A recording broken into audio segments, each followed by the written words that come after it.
Magandang araw mga Repa Pips. Ngayon ako po ay may pupuntahan. Ako'y titiba ng saging. Ako'y inyong samahan. Ngunit huwag lamang kayong maingay at baka may makarinig at ako ay unahan. Alam niyo namang magluluto tayo ng banana Q. Okay, tayo na. At baka tayo maunahan pa ng iba.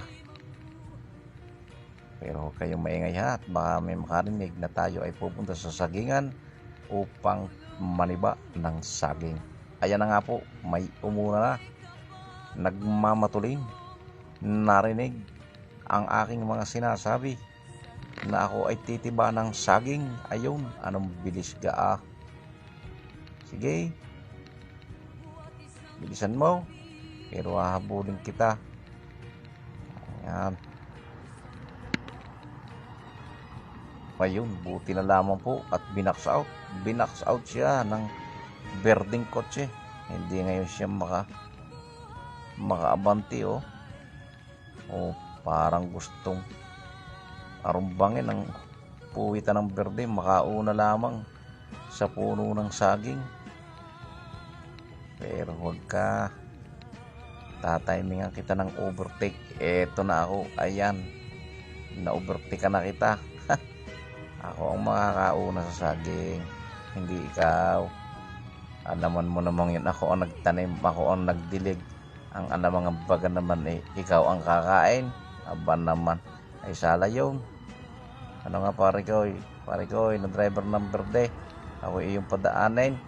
At promise ko sa iyo, ikaw ibibigyan ko ng banana Q. Ano? Padaanin mo ako ha. Okay, tumabi ka ng kaunti dyan. Yan, padaanin mo ako at bibigyan kita ng saging. Promise yan sa iyo. Ayan. Nako, eto, na-traffic na tayo. Ano kaya kung ang gawin natin ay katulad ni Nasunggo kung nagtatransform sa ibang lugar para madali makuha agad natin ang saging. Eto na nga tayo. Ayan po, kita naman yung dalawang puwid oh. Kaya lang ay mataas. Paano kaya ito kukuhanin? Wow naman! Wow! Wow! One eternity later. Nako, bigo po tayo. Inabot na po ako ng gabi sa pag-iisip kung paano ko makukuha. Ay, bigo, wala. Hindi ko nakuha ang saging. Hindi. Gunggong! Barinig kita sa mukha!